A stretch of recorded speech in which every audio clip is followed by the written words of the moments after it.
ਵਾਹਿਗੁਰੂ ਜੀ ਕਾ ਖਾਲਸਾ ਵਾਹਿਗੁਰੂ ਜੀ ਕੀ ਫਤਿਹ। ਜੁਗੋ ਜੁਗ ਅਟਲ ਚਾਵਰ ਤਖਤ ਛਤਰ ਦੇ ਮਾਲਕ, ਲੋਕ ਪਰਲੋਕ ਸਹਾਏ ਹਾਜ਼ਰ ਨਾਜ਼ਰ ਵਾਲੀਏ ਕੁਲ ਆਲਮ ਦੋ ਜਹਾਂ ਮਾਲਕ। ਗੱਦੀ ਤੇ ਬਿਰਾਜਮਾਨ ਚਾਵਰ ਤਖਤ ਛਤਰ ਦੇ ਮਾਲਕ।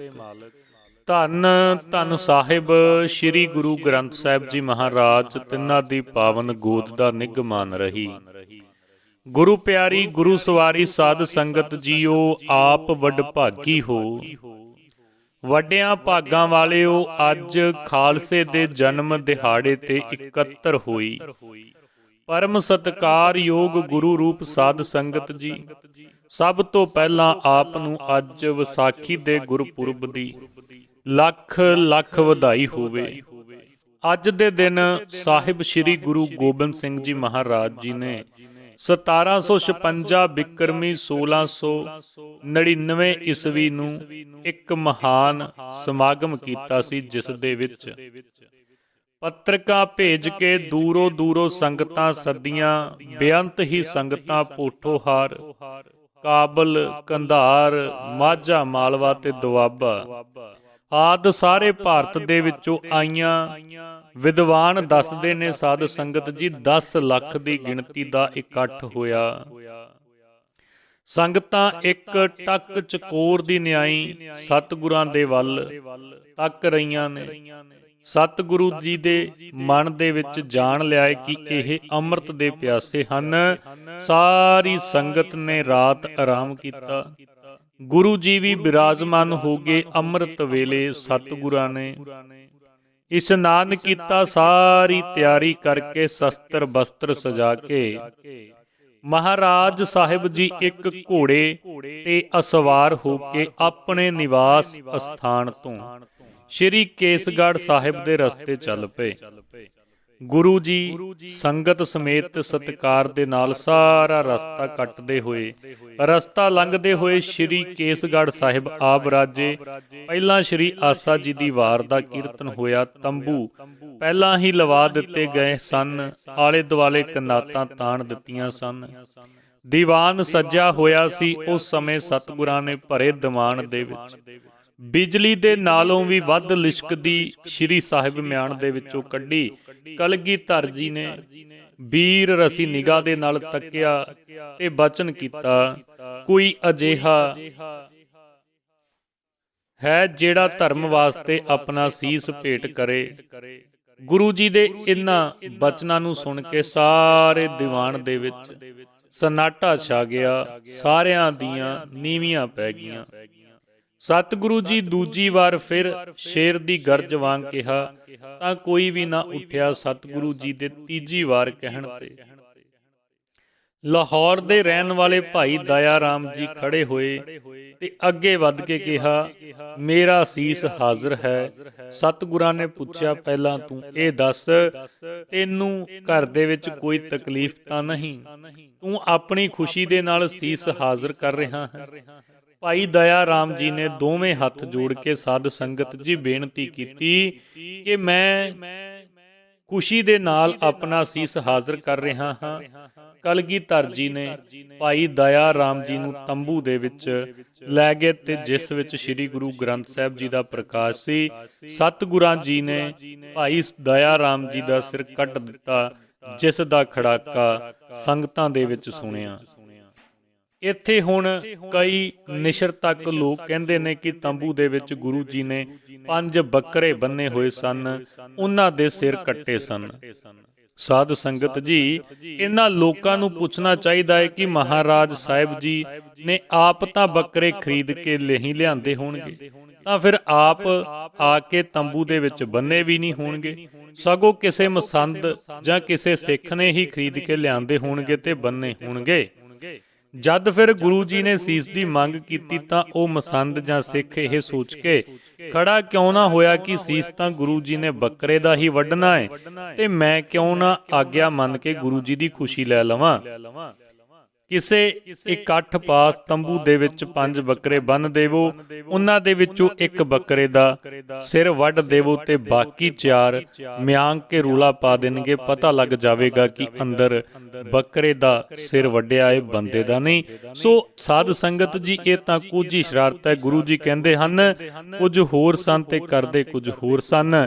ਜਿਸ ਦਾ ਗੁਰੂ ਪਿਤਾ ਮਾਲਕ ਰਹਿਬਰ ਬਾਪੂ ਏਡਿਆ ਛਲੀਆ ਹੋਵੇ ਕਿ ਤੰਬੂ ਦੇ ਵਿੱਚ ਜਾ ਕੇ ਬੱਕਰੇ ਵੱਢੇ ਤਾਂ ਸਿੱਖਾਂ ਨੂੰ ਆ ਕੇ ਕਹੇ ਕਿ ਮੈਂ ਸਿਰ ਵੱਢੇ ਹਨ, ਉਸ ਦਾ ਖਾਲਸਾ ਪੁੱਤ ਗੁਰੂ ਪਿਆਰੇ ਖਾਲਸਾ ਜੀ ਸੀਸ ਤਲੀ ਤੇ ਰੱਖ ਕੇ 3 ਮੀਲ ਕਦੀ ਨਹੀਂ ਤੁਰ ਸਕਦਾ। ਖੈਰ, ਆਪਾਂ ਵਿਚਾਰ ਦੇ ਨਾਲ ਜੁੜੀਏ। ਉਹਦਾ ਪੁੱਤਰ 7 ਸਾਲ ਦੀ ਉਮਰ ਵਿੱਚ ਕੰਧ ਦੇ ਵਿੱਚ ਖੜੋ ਕੇ ਨਹੀਂ ਕਹਿ ਸਕਦਾ ਸਿਰ ਜਾਵੇ ਤਾਂ ਜਾਵੇ ਮੇਰਾ, ਸਿੱਖੀ ਸਿਦਕ ਨਾ ਜਾਵੇ, ਕੇਵਲ ਉਸੇ ਗੁਰੂ ਦਾ ਪੁੱਤ ਤੇ ਸਿੱਖ ਕਹਿ ਸਕਦਾ ਹੈ ਜਿਸ ਗੁਰੂ ਨੇ ਐਸਾ ਬਚਨ ਮੁਖ ਤੋਂ ਕਿਹਾ ਵੈਸਾ ਹੀ ਪੂਰਾ ਕੀਤਾ ਹੋਵੇ। ਇਸ ਤਰ੍ਹਾਂ ਸ਼ੰਕਾ ਕਰਨ ਵਾਲਿਆਂ ਦਾ ਖਿਆਲ ਬਿਲਕੁਲ ਗਲਤ ਹੈ, ਕਿਉਂਕਿ ਸਤਿਗੁਰੂ ਜੀ ਤਾਂ ਸਰਬ ਕਲਾ ਸਮਰੱਥ ਸਨ। ਸਤਿਗੁਰ ਮੇਰਾ ਮਾਰ ਜੀਵਾਲੇ ਭੈਰੋ ਰਾਗ ਦੇ ਅੰਦਰ ਮੇਰੇ ਪਾਤਸ਼ਾਹ ਧੰਨ ਸਾਹਿਬ ਸ੍ਰੀ ਗੁਰੂ ਅਰਜਨ ਦੇਵ ਜੀ ਮਹਾਰਾਜ ਬਖਸ਼ਿਸ਼ ਕਰਦੇ ਨੇ। ਗੌੜੀ ਸੁਖਮਣੀ ਦੇ ਅੰਦਰ ਵੀ ਪਾਤਸ਼ਾਹ ਬਖਸ਼ਿਸ਼ ਕਰਦੇ ਨੇ, ਮਿਰਤਕ ਕੋ ਜੀਵਾਲਨ ਹਾਰ ਭੂਖੇ ਕੋ ਦੇਵਤ ਆਧਾਰ। ਅਨੇਕਾਂ ਫੁਰਮਾਨ ਸਾਧ ਸੰਗਤ ਜੀ ਧੰਨ ਧੰਨ ਸਾਹਿਬ ਸ੍ਰੀ ਗੁਰੂ ਗ੍ਰੰਥ ਸਾਹਿਬ ਜੀ ਮਹਾਰਾਜ ਜੀ ਦੇ ਵਿੱਚ ਦਰਜ ਨੇ। ਮਿਰਤਕ ਕੋ ਪਾਇਓ ਤਨ ਸਾਸਾ ਵਿਚਰਤ ਆਣ ਮਿਲਾਇਆ, ਪਸ਼ੂ ਪ੍ਰੇਦ ਮੁਗਤ ਪਏ ਸਰੋਤੇ ਹਰ ਨਾਮਾ ਮੁਖ ਗਾਇਆ, ਪੂਰੇ ਗੁਰ ਕੀ ਦੇਖ ਵਡਾਈ ਤਾਂ ਕੀ ਕੀਮਤ ਕਹਿਣ ਨਾ ਜਾਈ। ਇਸ ਤਰ੍ਹਾਂ ਸਾਧ ਸੰਗਤ ਜੀ ਮੇਰੇ ਪਾਤਸ਼ਾਹ ਨੇ ਦਇਆ ਸਿੰਘ ਜੀ ਦੇ ਸੀਸ ਦੇਣ ਤੋਂ ਖਾਲਸੇ ਦੇ ਵਿੱਚ ਦਇਆ ਆਈ। ਪਿਆਰੇ ਧਰਮ ਸਿੰਘ ਦੇ ਸੀਸ ਦੇਣ ਦੇ ਵਿੱਚੋਂ ਧਰਮ ਪ੍ਰਪੱਕ ਰਹਿਣ ਦਾ ਗੁਣ ਆਇਆ। ਪਿਆਰੇ ਹਿੰਮਤ ਸਿੰਘ ਤੋਂ ਅੰਮ੍ਰਿਤ ਵੇਲੇ ਉੱਠਣ, ਨਾਮ ਜਪਣ, ਜ਼ੁਲਮ ਅਤੇ ਵਿਕਾਰਾਂ ਦੇ ਵਿਰੁੱਧ ਲੜਨ ਦੀ ਹਿੰਮਤ ਪ੍ਰਵੇਸ਼ ਹੋਈ। ਪਿਆਰੇ ਮੋਹਕਮ ਸਿੰਘ ਜੀ ਤੋਂ ਸਥਿਤੀ ਚਿੱਤ ਦਾ ਟਿਕਾ ਤੇ ਪਿਆਰੇ ਸਾਹਿਬ ਸਿੰਘ ਤੋਂ ਅਕਾਲ ਪੁਰਖ ਵਾਹਿਗੁਰੂ ਦੀ ਪ੍ਰਾਪਤੀ ਹੁੰਦੀ ਹੈ। ਪੰਜਾਂ ਪਿਆਰਿਆਂ ਨੂੰ ਅੱਜ ਦੇ ਦਿਨ ਮੇਰੇ ਪਾਤਸ਼ਾਹ ਧੰਨ ਸਾਹਿਬ ਸ੍ਰੀ ਗੁਰੂ ਗੋਬਿੰਦ ਸਿੰਘ ਜੀ ਮਹਾਰਾਜ ਜੀ ਨੇ ਅੰਮ੍ਰਿਤ ਛਕਾ ਕੇ ਹਜ਼ੂਰ ਨੇ ਕਿਹਾ ਜਿਸ ਤਰ੍ਹਾਂ ਤੁਹਾਨੂੰ ਅੰਮ੍ਰਿਤ ਛਕਾਇਆ ਹੈ ਇਸੇ ਤਰ੍ਹਾਂ ਮੈਨੂੰ ਵੀ ਅੰਮ੍ਰਿਤ ਦੀ ਦਾਤ ਬਖਸ਼ਿਸ਼ ਕਰੋ।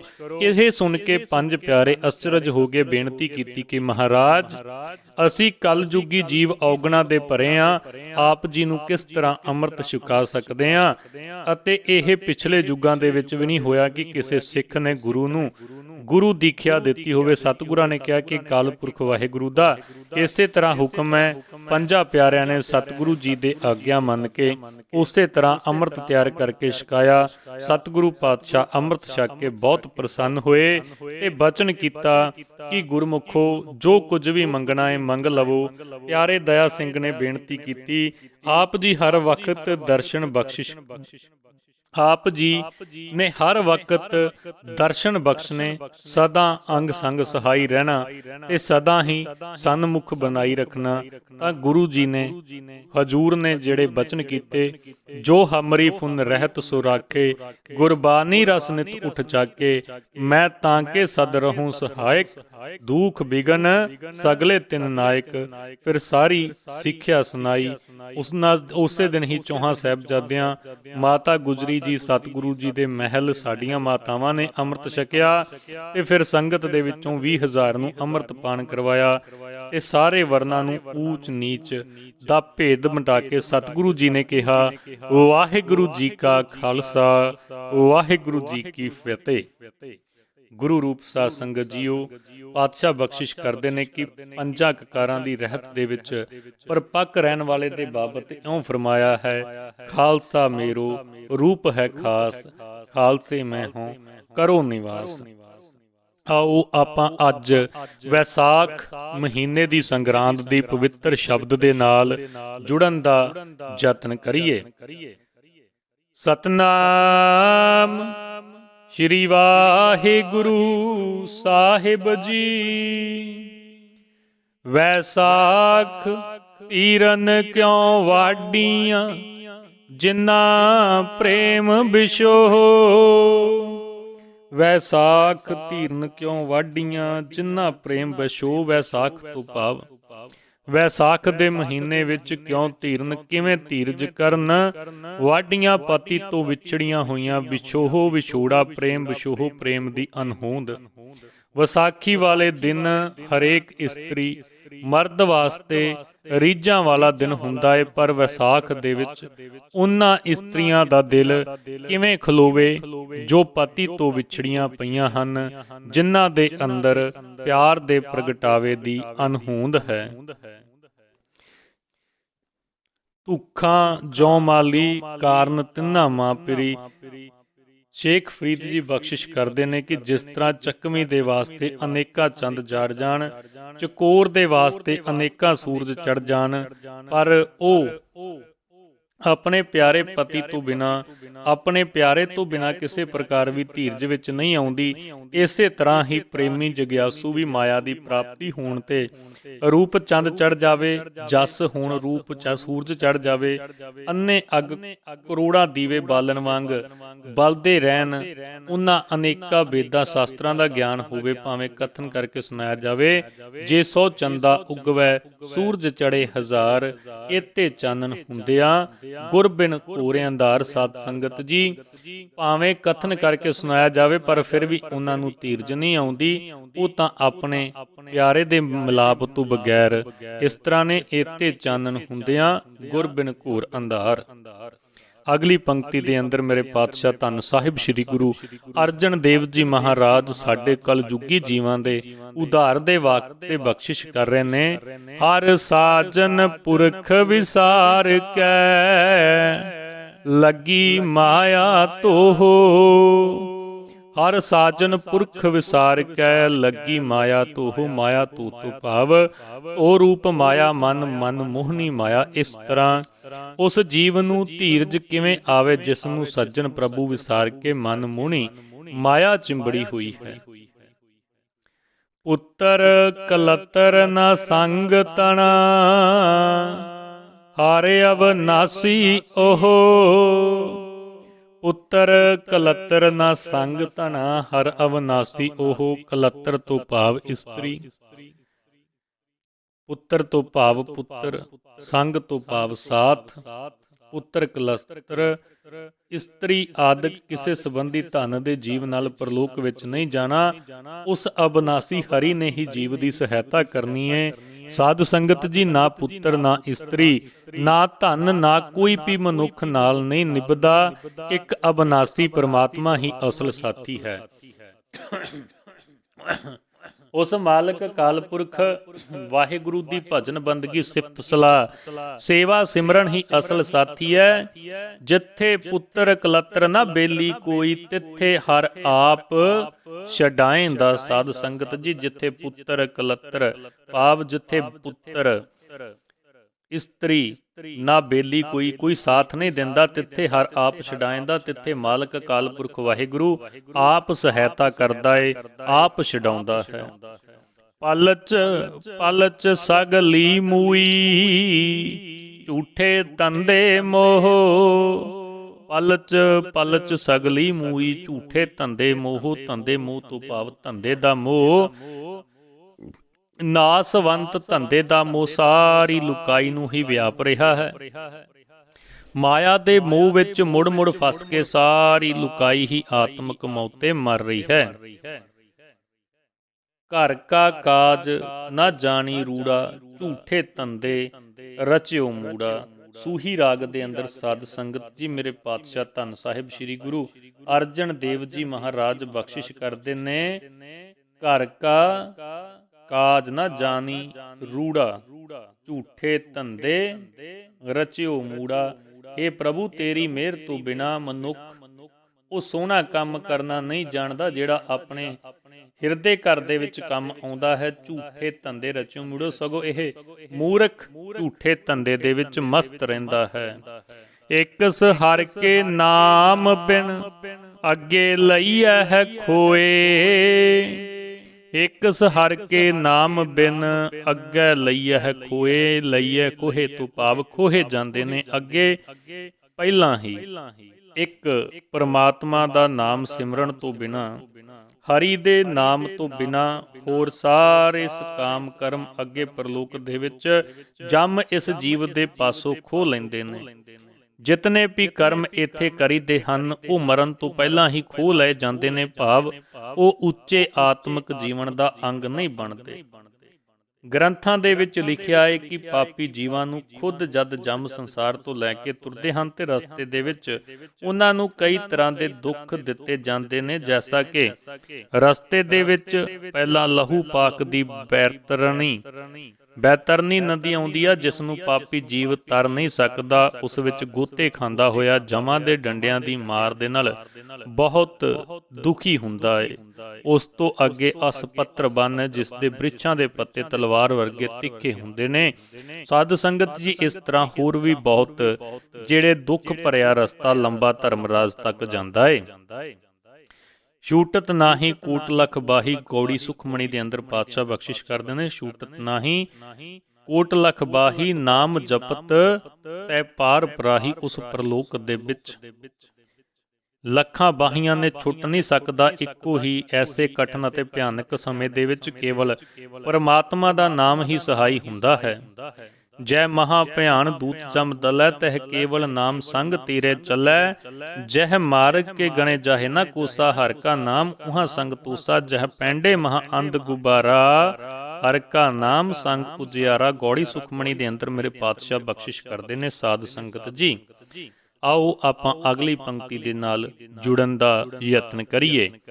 ਦਇਓ ਵਿਸਾਰ ਵਿਗੁਚਨਾ, ਪ੍ਰਭ ਬਿਨ ਅਵਰ ਨ ਕੋਇ। ਦਇ ਵਿਸਾਰ ਵਿਗੁਚਨਾ, ਪ੍ਰਭ ਬਿਨ ਅਵਰ ਨ ਕੋਇ। ਦਇ ਤੋਂ ਭਾਵ ਜਿਸ ਨੇ ਉਸ ਪ੍ਰੇਰਕ ਪ੍ਰਮਾਤਮਾ ਨੂੰ ਵਿਸਾਰਿਆ ਹੈ। ਵਿਗੁਚਨਾ ਖਰਾਬ ਹੁੰਦਾ ਹੈ। ਪ੍ਰਭੂ ਤੋਂ ਬਿਨਾਂ ਜੀਵ ਦੀ ਸਹਾਇਤਾ ਕੋਈ ਨਹੀਂ ਕਰ ਸਕਦਾ। ਪਿਆਰ ਸਰੂਪ ਪ੍ਰਭੂ ਨੂੰ ਵਿਸਾਰ ਕੇ ਖੁਆਰੀ ਹੁੰਦੀ ਏ। ਪਰਮਾਤਮਾ ਤੋਂ ਬਿਨਾਂ ਜਿੰਦ ਦਾ ਹੋਰ ਕੋਈ ਸਾਥੀ ਨਹੀਂ ਹੁੰਦਾ। ਪ੍ਰੀਤਮ ਚਰਨੀ ਜੋ ਲੱਗੈ, ਤਿਨ ਕੀ ਨਿਰਮਲ ਸੋਏ। ਪ੍ਰਭੂ ਪ੍ਰੀਤਮ ਦੇ ਚਰਨੀ ਜਿਹੜੇ ਬੰਦੇ ਲੱਗਦੇ ਨੇ, ਉਹਨਾਂ ਦੀ ਲੋਕ ਪ੍ਰਲੋਕ ਦੇ ਵਿੱਚ ਭਲੀ ਸੋਭਾ ਹੁੰਦੀ ਹੈ। ਨਾਨਕ ਕੀ ਪ੍ਰਭ ਬੇਨਤੀ, ਪ੍ਰਭ ਮਿਲੋ ਪ੍ਰਾਪਤ ਹੋਏ। ਨਾਨਕ ਕੀ ਪ੍ਰਭ ਬੇਨਤੀ, ਪ੍ਰਭ ਮਿਲੋ ਪ੍ਰਾਪਤ ਹੋਏ। ਪ੍ਰਾਪਤ ਹੋਏ ਤੋਂ ਭਾਵ ਜਿਸ ਨਾਲ ਮੇਰੇ ਦਿਲ ਦੀ ਰੀਝ ਪੂਰੀ ਹੋ ਜੇ। ਹੇ ਪ੍ਰਭੂ, ਤੇਰੇ ਦਰ ਤੇ ਮੇਰੀ ਬੇਨਤੀ ਹੈ ਕਿ ਮੈਨੂੰ ਤੇਰਾ ਦਿਲ ਰੱਜਵਾਂ ਮਿਲਾਪ ਨਸੀਬ ਹੋਵੇ। ਮਿਲੈ ਪ੍ਰਤੱਖ ਗੁਸਾਈਆਂ, ਧੰਨਾ ਵਡ ਭਾਗਾ। ਆਸਾ ਰਾਗ ਦੇ ਅੰਦਰ ਭਗਤ ਧੰਨਾ ਜੀ ਬਖਸ਼ਿਸ਼ ਕਰਦੇ ਨੇ। ਮਿਲੇ ਪ੍ਰਤੱਖ ਗੁਸਾਈਆਂ, ਉਸ ਨੂੰ ਪਰਮਾਤਮਾ ਦੀ ਸਾਖਿਆਤ ਦੀਦਾਰ ਹੋਏ ਤੇ ਉਹ ਵੱਡੇ ਭਾਗਾਂ ਵਾਲਾ ਬਣ ਗਿਆ। ਸਾਡੀ ਵੀ ਬੇਨਤੀ ਹੈ ਸਾਧ ਸੰਗਤ ਜੀ, ਅਸੀਂ ਵੀ ਮਾਲਕ ਅਕਾਲ ਪੁਰਖ ਵਾਹਿਗੁਰੂ ਦੇ ਦਰ ਤੇ ਪ੍ਰਭੂ ਦੇ ਚਰਨਾਂ ਦੇ ਵਿੱਚ ਬੇਨਤੀ ਕਰਨੀ ਹੈ। ਨਾਨਕ ਕੀ ਪ੍ਰਭ ਬੇਨਤੀ, ਪ੍ਰਭ ਮਿਲੋ ਪ੍ਰਾਪਤ ਹੋਏ। ਦਾਸਰਿਆਂ ਦੀ ਵੀ ਬੇਨਤੀ ਹੈ ਕਿ ਹੇ ਮੇਰੀ ਮਾਲਕ, ਮੇਰੇ ਅਕਾਲ ਪੁਰਖ, ਤੇਰੇ ਦਰ ਤੇ ਸਾਡੀ ਜੋਦੜੀ ਹੈ, ਪ੍ਰਾਰਥਨਾ ਹੈ, ਮੈਨੂੰ ਤੇਰਾ ਦਿਲ ਰੱਜਵਾਂ ਮਿਲਾਪ ਨਸੀਬ ਹੋ ਜਾਵੇ, ਜਿਵੇਂ ਭਗਤ ਧੰਨੇ ਨੂੰ ਨਸੀਬ ਹੋਇਆ ਏ। ਮਿਲੇ ਪ੍ਰਤੱਖ ਗੁਸਾਈਆਂ, ਧੰਨਾ ਵਡ ਭਾਗਾ। ਉਸ ਨੂੰ ਪਰਮਾਤਮਾ ਦਾ ਸਖਿਆਤ ਦੀਦਾਰ ਹੋਇਆ ਤੇ ਉਹ ਵੱਡੇ ਭਾਗਾਂ ਵਾਲਾ ਬਣ ਗਿਆ। ਅਸੀਂ ਵੀ ਇਸ ਤਰ੍ਹਾਂ ਬਣ ਜਾਈਏ। ਵੈਸਾਖ ਸੁਹਾਵਾ ਤਾਂ ਲੱਗੇ, ਜਾਂ ਸੰਤ ਭੇਟੇ ਹਰ ਸੋਏ। ਵੈਸਾਖ ਸੁਹਾਵਾ ਤਾਂ ਲੱਗੇ, ਜਾਂ ਸੰਤ ਭੇਟੇ ਹਰ ਸੋਏ। ਸੰਤ ਤੋਂ ਭਾਵ ਹਰੀ ਸੰਤ ਭੇਟੇ ਮਿਲ ਪਏ। ਰੁੱਤ ਫਿਰਨ ਦੇ ਨਾਲ ਚੁਫੇਰੇ ਬਨਸਪਤੀ ਪਈ, ਸੁਹਾਵਣੀ ਹੋ ਜਾਂਦੀ ਆ। ਪਰ ਜਿੰਦ ਨੂੰ ਵੈਸਾਖ ਦਾ ਮਹੀਨਾ ਤਦੋਂ ਹੀ ਸੋਹਣਾ ਲੱਗ ਸਕਦਾ ਏ ਜੇ ਹਰੀ ਸੰਤ ਪ੍ਰਭੂ ਮਿਲ ਪਏ। ਗੁਰੂ ਪਿਆਰੀ ਸਾਧ ਸੰਗਤ ਜੀ, ਜਿਨ੍ਹਾਂ ਸਾਸ ਗਿਰਾਸ ਨਾ ਵਿਸਰੇ, ਹਰ ਨਾਮਾ ਮਨ ਮੰਤ, ਧਨ ਸੇ ਸੇਈ ਨਾਨਕਾ, ਪੂਰਨ ਸੋਈ ਸੰਤ। ਮੇਰੇ ਪਾਤਸ਼ਾਹ ਕਿਰਪਾ ਰਹਿਮਤ ਬਖਸ਼ਿਸ਼ ਕਰਨ। ਸਾਨੂੰ ਵੀ ਮਾਲਕ ਅਕਾਲ ਪੁਰਖ ਵਾਹਿਗੁਰੂ ਜੀ ਦਾ ਮਿਲਾਪ ਬਖਸ਼ਿਸ਼ ਕਰਨ। ਉਸ ਪਰਮਾਤਮਾ ਅਕਾਲ ਪੁਰਖ ਵਾਹਿਗੁਰੂ ਦੀ ਭਜਨ ਬੰਦਗੀ ਸਿਫਤ ਸਲਾਹ ਬਖਸ਼ਿਸ਼ ਕਰਨ। ਸਾਨੂੰ ਵੀ ਜਿਹੜਾ ਇਹ ਮਹੀਨਾ ਹੈ ਸੋਹਣਾ ਲੱਗੇ। ਗੁਰੂ ਪਿਆਰੀ ਸਾਧ ਸੰਗਤ ਜੀ, ਉਹ ਵਿਚਾਰ ਕਰਦਿਆਂ ਹੋਇਆਂ, ਬਾਣੀ ਪੜ੍ਹਦਿਆਂ ਹੋਇਆਂ ਦਾਸਰਿਆਂ ਤੋਂ ਇੱਕ ਨਹੀਂ ਅਨੇਕ ਪ੍ਰਕਾਰ ਦੀਆਂ ਤਰੁੱਟੀਆਂ ਰਹਿ ਗਈਆਂ ਹੋਣਗੀਆਂ। ਗੁਰੂ ਅਤੇ ਗੁਰੂ ਕੀ ਸੰਗਤ ਬਖਸ਼ਣਯੋਗ ਹੈ ਜੀ, ਬਖਸ਼ ਲੈਣਾ। ਗੱਜ ਕੇ ਫਤਿਹ ਬੁਲਾਵੋ ਜੀ, ਦਿਓ ਪਿਆਰ ਦੇ ਨਾਲ ਅਸੀਸ ਕਹੋ। ਵਾਹਿਗੁਰੂ ਜੀ ਕਾ ਖਾਲਸਾ, ਵਾਹਿਗੁਰੂ ਜੀ ਕੀ ਫਤਿਹ।